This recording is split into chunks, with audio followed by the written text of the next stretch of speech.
mungkinkah ada mekanisme yang memang punya alas hukum di KUHP dan KUHAP kita yang baru sekarang, pada saat ini dipindahkan, bukan dilimpahkan seperti biasa yang kita tahu ya, kalau dilimpahkan itu kan berarti ada proses bolak-balik berkas perkara dulu P19, kemudian ditetapkan lengkap oleh jaksa peneliti, kemudian baru ada pengalihan atau pelimpahan berkas perkara. Tapi kalau ini kan pindah semua, dipindahkan ke kejaksaan. Secara prosedur hukum dulu deh. Kalau kita bicara tentang secara prosedur hukum, tentu Undang-Undang Nomor 20 Tahun 2025 itu ada azas legalitas namanya. Jadi di awal-awal prinsip itu diletakkan. Di pasal 2 itu dinyatakan bahwa peradilan itu dilakukan berdasarkan tata cara yang diatur dalam undang-undang, dalam hal ini Undang-Undang Nomor 20 Tahun 2025.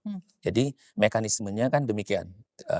Itu akhirnya kalau kita lihat dalam praktek selama ini tadi, kalau berkas itu kalau telah terjadi pelimpahan itu setelah P21.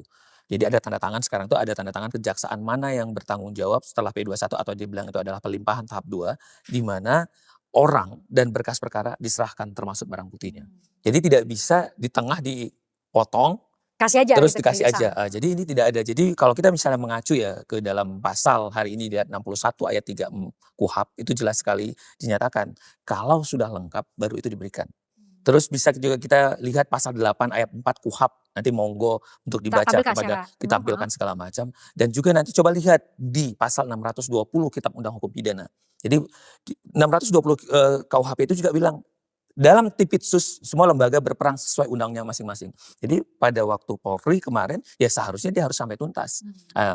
Ini yang menurut kita adalah ada kejanggalan atau ketidaklaziman atau unproportional karena di dalam KUHAP itu di dalam pasal 2 sudah diletakkan bahwa tujuan daripada peradilan pidana itu bekerjanya aparat penegak hukum secara profesional dan proporsional.